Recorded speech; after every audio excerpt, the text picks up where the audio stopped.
It's really weird. It feels like everyone's like, oh my God, it's like an overnight success. I'm like, guys, this is not an overnight success. It's been such hard work. I feel like we're starting to really pick up momentum. It took us a really long time to sort of like get everywhere, I would say. I'm hoping that we are one of the brands of the moment. That'd be really cool. Hi, I'm Lucy. And I'm Yasmin. And we started an online community called Ecomm Girls Club because we had no friends. Well, no, we had friends, just not friends working in e-commerce, D2C marketing and brand building like us. And now we do.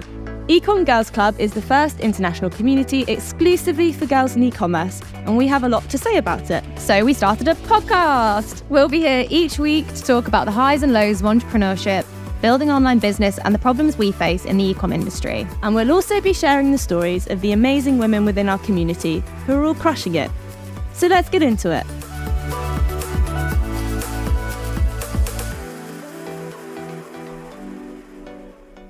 Thanks for joining us on this podcast, Liv. I know we've had a few failed attempts, but here we are. Shock. We got there in the end. We did.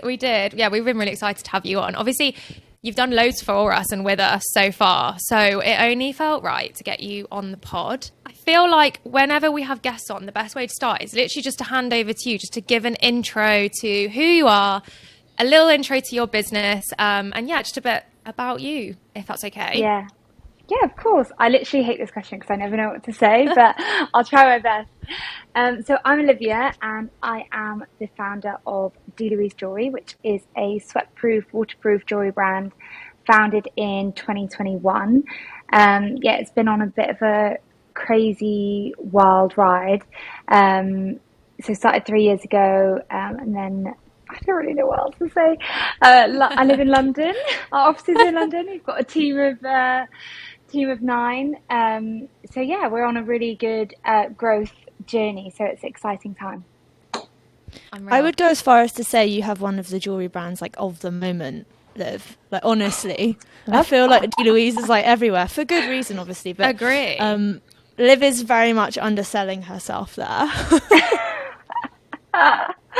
Yeah, no, it's been it's really weird. It feels like everyone's like, oh my God, it's like an overnight success. I'm like, guys, this is not an overnight success. It's been such hard work. But yeah, no, it's I feel like we're starting to really pick up momentum. It took us a really long time to sort of like get everywhere, I would say. But yeah, it's I'm hoping that we are one of the brands of the moment. That'd be really cool. You so are. And so Louise launched in 2021. Yes. And obviously when you started, it was just, I'm guessing just D2C, just from your website. But now, did I see correctly, you've just launched into flannels?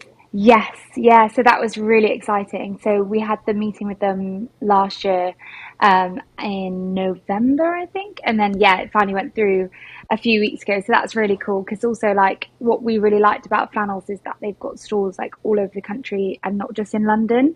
And we actually find that our audience is, yes, we're like predominantly heavy in London, but we also love that we can like reach like different audiences all over the UK. So yeah, we really wanted to partner with them because we can reach sort of like a wider range of people. I think as well, it's worth saying Ecomm Girls Club has a very strong jewellery contingent of jewellery brands, Yasmin being one of them as well. Yasmin also has a jewellery brand for anyone who doesn't know. And I think it's so interesting to kind of understand the missions behind the different brands because jewellery is obviously a marketplace that's so popular, there's so many brands. So I'm wondering kind of if you could take us back to why you started the brand. Yeah, of course. So it honestly came from a place of, I was just in a really bad space where I was like with my work and I really lacked a lot of purpose in my life. And I don't know if you guys remember, but it was literally like just after lockdown had finished. And it was like in the UK anyway, there was like talks about going back to the office, like 9 to 5. And it was like uproar. Like people were like, oh my God, I can't believe I'm going to have to go back to the office like 2 days a week. And my friend Rachel texted me saying, like, what days of the week are you going to go back into the office? And I genuinely was like, I can't explain to you what sparked it in me, but I was like, oh my God, I cannot go back to that office and that life and continue to pursue something that I didn't really have any passion or purpose about. So that was in the September. And my boyfriend Jack has always been super entrepreneurial, and he was like obsessed with me starting a business. And I really wasn't like an ecom gal back then. I was like, I want a 9 to 5. Like, I want to leave my work in the office at the end of the day. I want my holidays paid for, all this sort of thing. So it was a real transition period for me where I was like, from like not having any business knowledge to potentially having my own business. And we didn't launch until January, so it took me quite a long time to sort of like come to terms with it. And then where jewelry came into it, so I've always been super passionate about jewelry. So I used to work in Pandora when I was younger, and I was just like obsessed with the business. Like they did marketing so well. Like, we had queues out the door like constantly, and I was like, gosh, there is such a demand for jewelry and like good quality and a good story, because Pandora has a good story. And yeah, it was just sort of like, it started from there really. And I worked there since I was like 17 till straight through to uni. So when I was at uni, I would go in like Saturday, Sunday. And I always loved that like people would come in and they would have such stories around like every single bracelet they were wearing. They would remember it's from like a birthday or like their graduation. So for me, I was like, if I'm going to do something, I need it to be something I'm interested in. So I just started researching different materials and metals, and one of the main like pain points of everyone at Pandora was that their gold jewelry was like thousands of pounds. So like people would be like, oh, can I see your gold bracelet? And you get out and they'd be like, how much is it? It'd be like £1,200. But like a silver bracelet was £55. So they couldn't really like work out in their heads how something is so different. Obviously it's down to the material.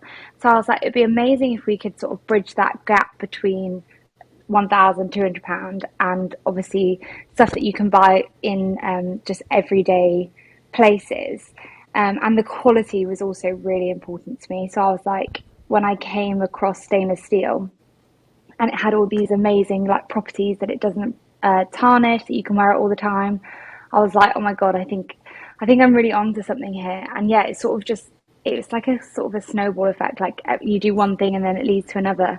And then, yeah, eventually launched in the January. And it's also, I think, a really important part also to mention is that it's called Louise. Sorry, I'm doing loads of talking, but that's why you're here. That's why you're here. Yeah. It's called Louise because my mum passed away in 2017, and I named it after her as sort of like a tribute to her. But for me, this is like a super important part of it, because it means like when I'm working towards something every day, I'm like really finding like my purpose and passion. And it's like really lovely that I lost her, but I've gained the business. So yeah, it's cool. I love that. I think it is so important because running a business is really hard. And I feel like, you know, earlier when really you said that, people are saying it's like an overnight success. And it's like, it's so frustrating when, I think more so when people don't actually understand what it takes to get a brand looking like an overnight success. It takes years and years and years. And with those years and years and years comes a lot of down days and a lot of really tricky moments when actually you can sometimes feel just like throwing in the towel. Like, what's the point? And honestly, like, I have this conversation I've had this conversation so many times over the last 10 years, but if you don't have Yasmin, that... we have this conversation about twice a week. Yeah, we do. We do. If you don't have that like guiding light and that deeper purpose for doing something, I think in those weaker moments, it's all too easy to quit. So yeah, I just think like having that is so integral. And I guess at the end of the day, that's what a mission is. That's what a brand's value is. That's what the purpose is. And you've obviously got that, and yours is so strong, which I just think is amazing. I think it's a really, really inspiring story. It is, and it was also like such a throwback, you talking about Pandora, and I'm assuming we're all, well, I know Yasmin and I are the same age. Liv, I'm assuming you're the same age as us, but there was a real era when we were teenagers where Pandora was like it, and I just remember everyone's boyfriend was like queuing outside Pandora at Christmas, right? So I know exactly when you were talking about as well. But it's so interesting that it's been kind of part of your story for so long as well. Yeah, for sure. And they're actually like an incredible company, and one I look up to because I think what they've built is incredible. And as a staff, and I was just like a part-time worker, I was treated so well. Like I had really good commissions. Like our pay was always more than minimum wage.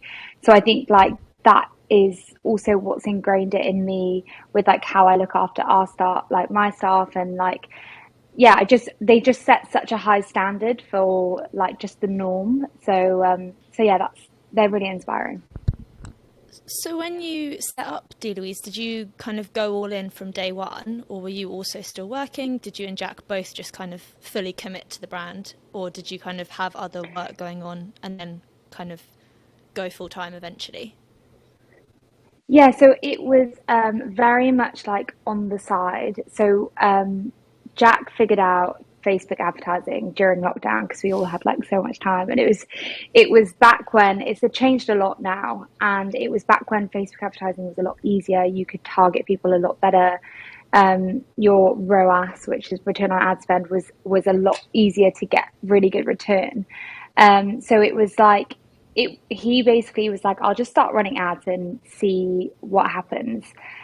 Because I didn't really, for me, I didn't want the risk of like not having a job and not having any income. So I felt like it was super important for me in the beginning to have like my job on the side because it meant that I didn't have like this pressure to make it like already profitable from at the very beginning. But obviously your costs in the beginning are so low that it was profitable.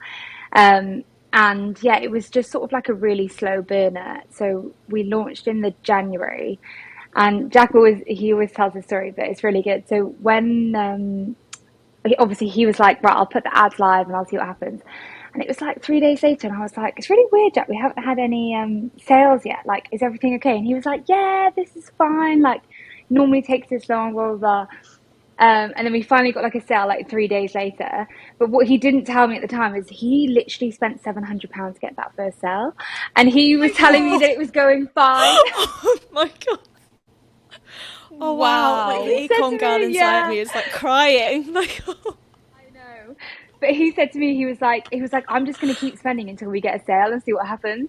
But obviously he didn't want to tell me that because he didn't want to like worry me. But he was like, yeah, it's fine. But yeah, so then eventually we obviously did get the sale, and then it started going from there really. But yeah, so I had my job and did both, and then I was just getting more and more unhappy in my current role, and I basically they switched my team, and then it wasn't what it was before, and I didn't really have a very good manager, and like it was to the point where my job was like really, really like almost like depressing me. Like I was in a really bad place with it, and I went to Jack again. He's literally like my guardian angel, but I went to him and I was like, look, I think like we were probably doing like maybe 20 or 30 sales at the time a day.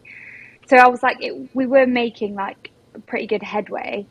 And I basically went to him and I was like, look, my job is like making me so depressed. Like, I don't know what to do anymore. Like, do you think we should go for it with D. Louise? Should I just keep doing this and look for something else? And he basically said to me, he was like, look, I wasn't earning a lot of money at all. Like, I was probably earning like maybe £1,200 a month, which isn't a lot of money in London at all. Bearing in mind your rent is like now like 1,000, so I was literally like left with like £200. And he basically said to me, he was like, look, I will cover your salary for the next 6 months, but you need to give D. Louise like your everything. So like you have to go all in, and like you have to make it a success within 6 months, and then if it doesn't, just go and find another job. And I literally quit my job the next day. Like I was like, and then apparently he was like, oh shit. He was like, oh God, She's actually done have it. to pay it. What have I done? Yeah. So I think that was like in April sort of time. So I was able to quit from January, and then I quit in April. I do think you need just a sometimes question that on- negative experience also, yes. No, I was going to ask a question on your ad spend when you were getting 20 to 30 orders a day. What were you spending? Do you remember? I'm not sure if you'll remember because it was like, 3 years ago? And obviously Facebook ads is very different now as it was then. Yeah. But for people listening, they'll be thinking, okay, 20 to 30 orders a day is actually pretty good when you're just starting out. So my question is, like, do you remember how much you were spending daily at that point? Honestly, I actually have no idea. So I can't tell you. I could try and lie and be like, "Oh, we were spending this and we were getting that," but I actually have no idea. But it Yeah, wouldn't yeah. it wouldn't have been a huge amount of money, like compared to what you have to spend now. Like honestly, the landscape is Yeah. so different after the iOS 14 and everything. Yeah, it was just before iOS 14 or whatever, and it was a lot easier to get acquisitions. Yeah. Did that, when iOS 14 came in, did that change the business for you guys as well? Or by that point, had you kind of gained enough traction that like it didn't really have much impact? No, it had a huge impact. I reckon our cost per acquisition like doubled overnight pretty much, and it was Wow. like, Oh my God. Whoa. yeah, Wow. it That was would freak me crazy. out. It was literally like, yeah, it Yeah. was wild. And yeah, what was the reason how we were able to survive was A, that we had really good traction, like you said. So we were already like had like lots of data, lots of customers. But then B was that we had really good product margin, so like profit margin. So like we were able to, we could afford to spend more to gain that customer. And it went after iOS 14, it went up, and then it sort of like settled itself back down again, because lots of like apps came out that would help you track, was like a loophole around them. But yeah, no, it wasn't great, to be honest. Yeah, stress. So I like avoided all of that because I wasn't in the Facebook ads game at that point. So I've only come in like after iOS 14. So I don't have that kind of before and after. But like talking to people like you, Liv, and like lots of other ecom brand owners, it's almost like the Bitcoin crash the of the glory days, of the yeah. ecom world. Do you know what I mean? Honestly, Pre iOS girl, 14. it was like it was obviously like it doesn't exist now, but I honestly think that was like pivot, like pre iOS 14 was pivotal to the brand's success in the beginning, because we were able to like spend so much and get so many sales. So yeah, I'm really grateful that we were able to start then. So, in terms of how you run Louise today, like what is your kind of your role? Because, as you know, when you're growing a business, you have to give away parts of it. So what have you given away basically, and what do you still do yourself? Yeah, no, really good question. Like, it's really funny. I was talking to someone the other day and I was like, I don't actually have a title, but I feel like that's quite common for lots of founders. But my passion is product and branding. Like, I absolutely love like finding something that I like and designing into it, and also like doing really cool like brand events or anything with the community. Like I'm heavily involved in our like customers. Like I'm always on calls with them, asking them questions, and like just constantly evolving what they want rather than like what I want. But the bits that I'm not so good at is like I'm awful at the numbers. I'm terrible at the commercials. Like I constantly get them wrong and like totally over egg it or under egg it on like every occasion. But I've like set myself a goal this year to like start looking at the P&L like every day, and like knowing what's happening with trading, because I think it's like such an important part of the business, obviously, because that's what keeps us going. But it's also like what's really good for me is that every day I don't really care what the trading is, because I still just do what I love. So I'm like, I don't get a good or a bad mood depending on if we're doing well or not doing so well. So it's a bit of a weird one, because you have to have like that balance of like, obviously you want your revenue and your sales number to grow, but then what I love about it is that I can work on something every day and I don't actually mind what the numbers are. But I think it's really important to have someone in your business who is looking at those numbers like every minute to make sure that they are looking good. Yeah. No, honestly, I can't hard relate to this. And I was actually, even before this call, I was literally just thinking about finance, because the reason is our accountant for Cloth Projects just like offered some free advice to Ecomm Girls Club. And then I was thinking like, why is it that women or girls in general are intimidated by numbers? And I basically have come to the conclusion that the reason is, I think growing up and often in like corporate worlds, and to be honest, a lot of like non-corporate businesses, that finance role is actually very often filled by a guy. And I feel like, I don't know why that is. I don't know if it's just a simple case that more men go into finance roles. And the reason that they do that is because also for them growing up, they've seen men in finance roles. And so like, it's this kind of generational knock-on effect. But there's a point to this, by the way. The reason I'm saying all this is because like, I've basically been challenged over the last sort of 6 months. My boyfriend, Jim, has been like, you need to get into the numbers. Like you cannot, because with my first business, my business partner and actual partner was a chartered accountant. So I just handed everything over to him, never looked into the numbers, just did the bits that I loved. But I think as great as that is, when you are growing a business, like you do just have to be in the numbers as well. Like, and it's something that I've had to really kind of get my head around lately. But I've also found that it can also be quite exciting. Like when you kind of get over the intimidation, because I don't know, I do find numbers quite scary. Once you kind of start to get over that and like doing things like what you're doing, Liv, every day, just like checking the P&L, getting more comfortable with it, just being around the numbers, actually when you start to see them, it's like can become quite motivating in a sense as well. But I find this whole finance piece so interesting because we're all very similar in the way we view that role within our businesses, right? I also think it's one of those things where if you're entrepreneurial anyway, though, you generally like learning. So once you stop being kind of scared of something, which is, I mean, I worked in a bank before I started my agency. I still cried the first time I read my P&L, like hold my hands up, absolutely couldn't cope, like had a full on meltdown being like, what does this mean? I'd literally sat in one of the biggest banks in the world for like 3.5 years.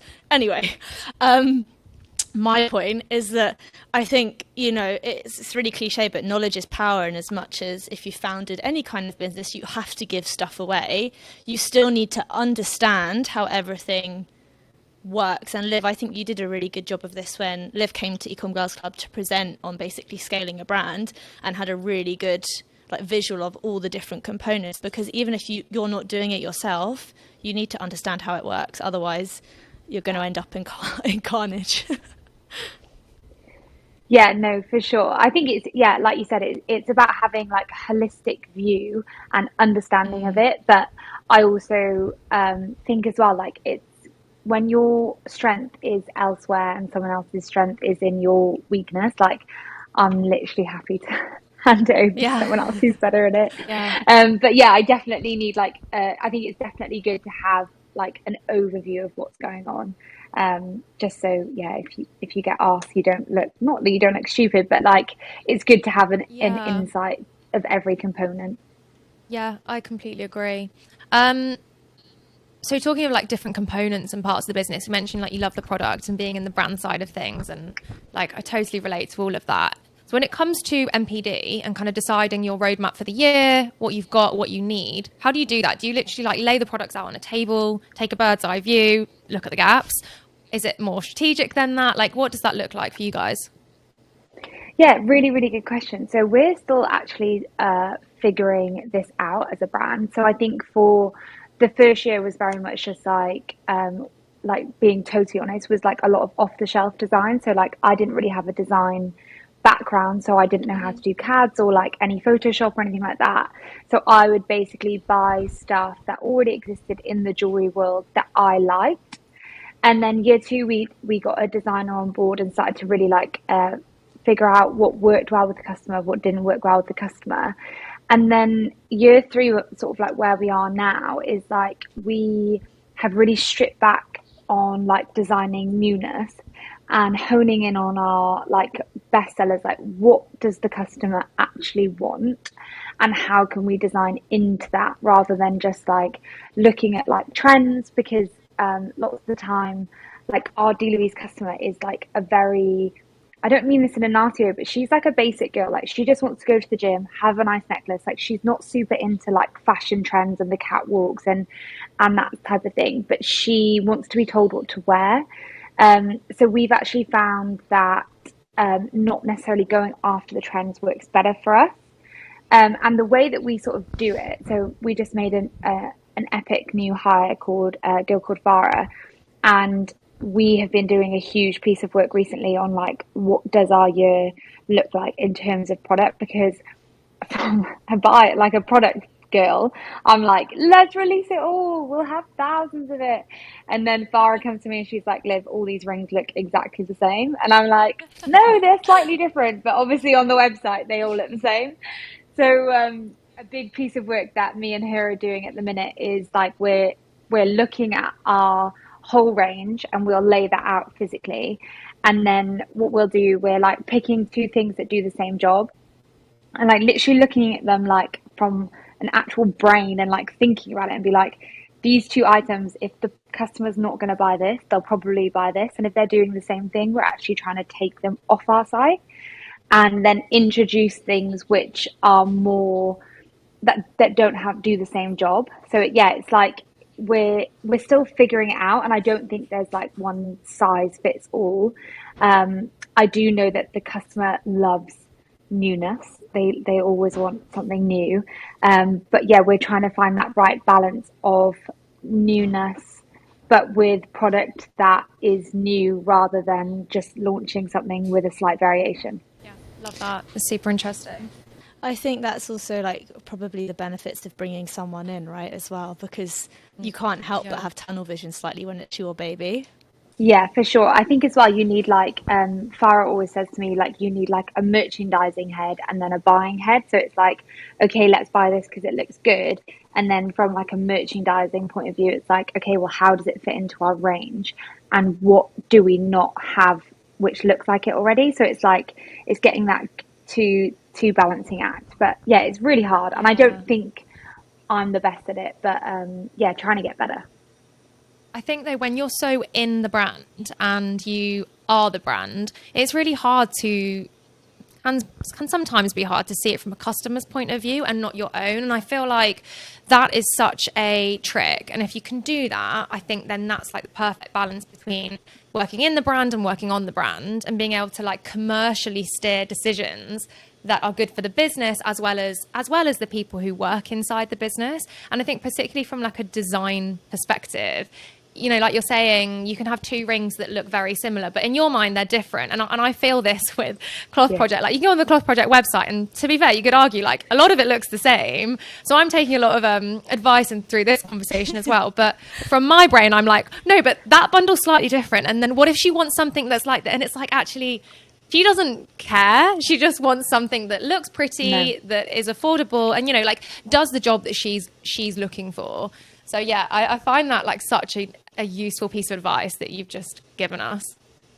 For sure. This is why I love doing a podcast. As much as it's to like spread the word to the masses, it's also education and therapy. We're learning on the job. Yeah. Literally, it's the best thing. So I ask this question quite a lot, but it's generally because one, like just love like transparency, and two, we've all been there. Have there been any moments when you've kind of been like, fuck, or like you've kind of messed something up, or there's been a day where you've been like, have I just ruined this? Because I think it happens to all of us. Yeah, no, for sure. It's a really good question. So I think we've had, definitely with COVID was like a bit of a wild ride. Like when in the UK, especially when the shops opened for the first time, I think it was like in April where people could go like actual clothes shopping. It was like a diabolical month. I think it was like maybe April or May. And it was like we were kind of in a space where we were like, oh, like this is it now. We've had our moment pre-COVID and now we're not going to survive now that the shops have opened, kind of thing. But that actually evened out and that was okay. But it was like, it's moments like that where you're like, oh my God, I've had a good thing and now it's gone. But one of the biggest moments that we had was, I remember it was like just after Black Friday 2021, I think. Yeah, so it was like our first ever Black Friday. And we sold out all of our stock for January, February and March. And I was like, whoa, oh my God, like, what are we going to do? Yeah, we did like our first Black Friday was crazy. And I was like, I think it was the first time we did like a proper offer. And we were like, oh, I'll have enough. And at this point, I was doing the stock buying. And I obviously don't know how to buy stock. So I was like, I would be like, okay, what's my budget? So Jack, say for example, Jack would be like, right, you've got 10 grand to spend on stock. So I would literally divide that number by all the SKUs that we had and then just buy based off that. So we would have like, we would literally have like, we would have like Same amount of 1,000 of everything. one necklace and then like 2 rings because we don't sell as many necklaces as the rings. And then I would like rebuy the same stuff even if we had like 500 in stock because like my spreadsheet like went off zero basically. So it's totally my fault and I had like no idea. But yeah, so we sold all of our stock. So we were literally sold out and they it was like our restock was meant to be shipped just before Chinese New Year. And the factory was literally like messaging me like, you need to, yeah, awful. She was literally like, you need to pay this amount of money or like we're going away for a month and you won't get this stock until like April. So I'm like, oh my God, this is so my heart would stressful. literally sink at that point. Yeah. So, because also like the thing is you I bet in that I feel this because I'm having similar thing at the moment. Like you feel like all the work that you've put in and all the traction that you've gained and all the customers, like if you've got no stock for 2 months, they're all going to go. It's like, it's so stressful. Literally. Yeah, I hear you. You've also you've hit And, two things that have come up in so many of these episodes as well, Liv, with like brands, which is one is stock forecasting. People think selling out's the good thing. Sometimes it's really not a good thing. And the other one is Chinese New Year. People don't think about Chinese New Year and realise that China literally shuts down for 2 weeks. Like nothing. Longer, Lou. Actually, the air... Like, but you know, the Yeah. air quality in Hong Kong improves so much because all the factories stop. It's great. But anyway, Really? Yeah. Like in COVID, God. it's the same as in COVID. We had blue skies because everything stops. You know, when but yeah. Oh my Sorry, Liv, God. continue. But it's every brand owner has basically said the same things to Yaz and I have. about it. So Yeah, you're not Chinese alone. New Year as well. Yeah, so they and like you guys said, when it's like Chinese New Year, they literally disappear. It's like at one point you're like, have my Desert. factory gone forever? Yeah. So I was like, oh my God, like we really need to pay this bill, and it was like one of the biggest stock buys we had done since starting. And at this point, like Jack's other business would very much like if we had a big stock buy, he would lend us the money and then buy the stock and then we'd send it back to him once we sold it. And I said to him, I was like, right, I need this amount of money. They're about like they go on Chinese New Year tomorrow and I need to pay it today or otherwise we won't have stock for like the next 3 months. And he was like, all my bank accounts have been frozen with all of the money. And he was like, with his other business, he was like, no. So on like Revolut and Starling, so they can freeze your account. So he had like, so all of our funds were totally frozen. Oh God. And I was like, I'm literally getting anxiety just listening to this story. Yeah. I'm quite stressed. It was stressful. It was so stressful. At least we know you survived. And like because our you're ad here, guy so was like, good. yes, I'm here. And our ads guy was like, what happens is like when you are spending money on advertising and then say, for example, you go out of stock, you stop spending money on advertising and then that space gets taken over by competition. So he was like in my ear, like, if you don't get this stock, the competition is going to take over that space and it's going to take you like another 6 months to sort of like regain your position in the Facebook platform. So I was like, oh my God, like if we don't get this money, it's going to be like, it's just going to set us back loads. So eventually I literally had to put it on. I had to call my American Express, like my personal account. And I was like, you need to increase my credit limit because I need to buy the stock by tomorrow. And they were kind of like, what? Like, are you sure? Like, is it going to be okay? Because obviously it's like a credit card. So it's like, they weren't that happy about it.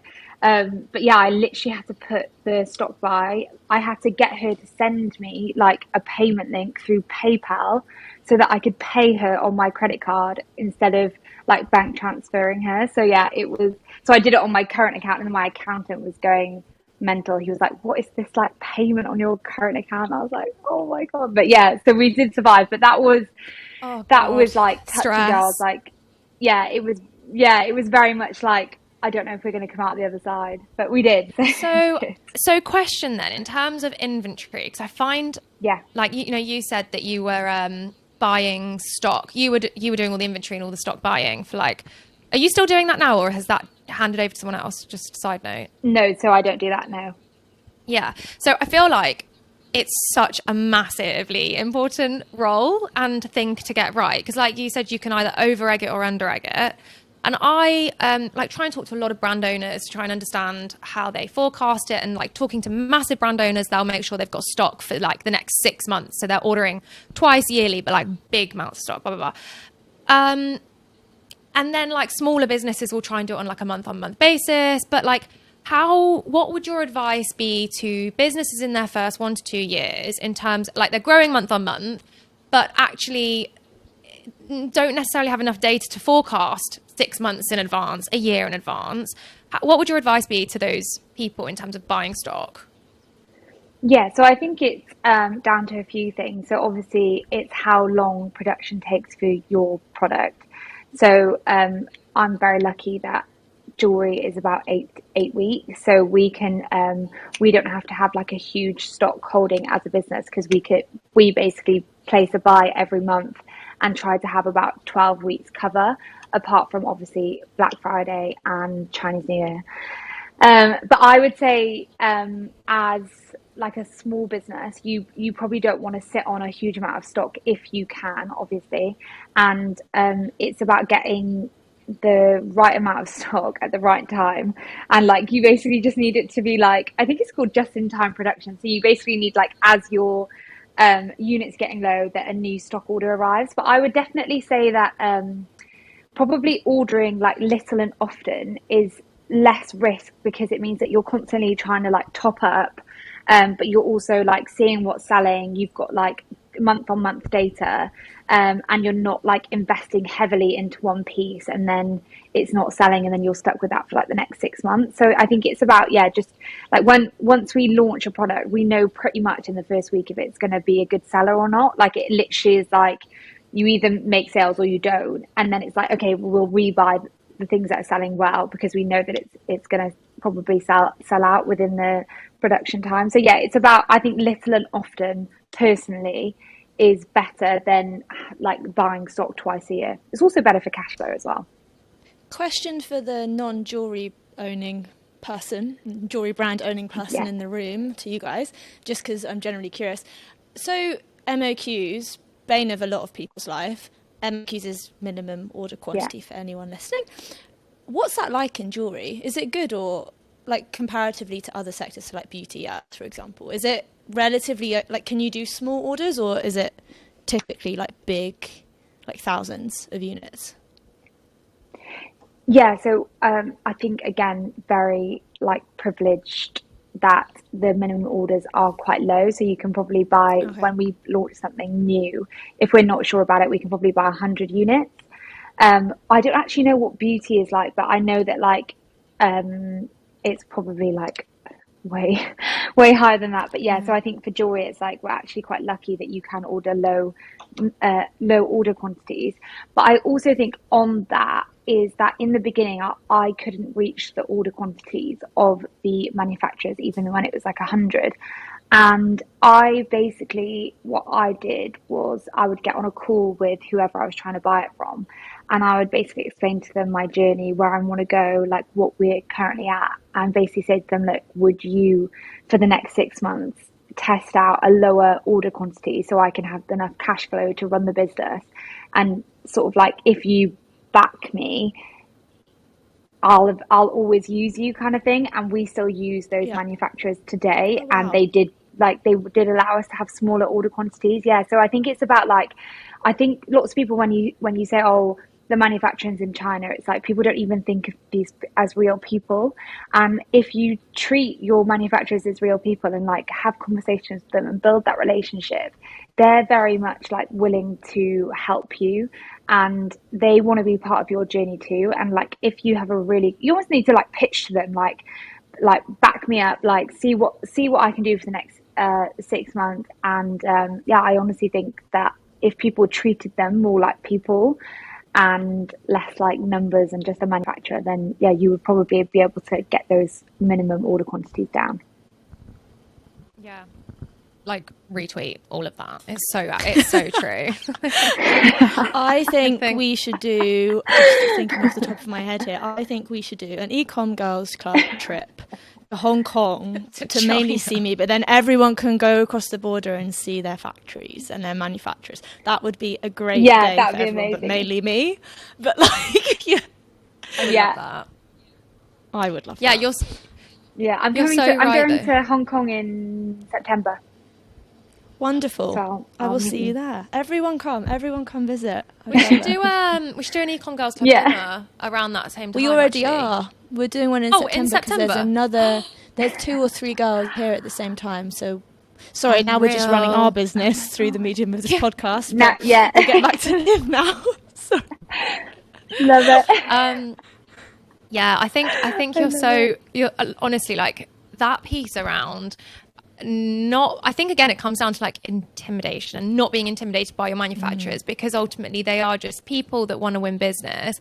And I think like when you're first starting, people get a bit afraid that, oh, they're big factories, they're not going to want to work with us, but like that's just not true. They really do want to work with new businesses, and it's all about who you are and like what your story is, and they will often back you. So yeah, I completely agree with everything Liv just said.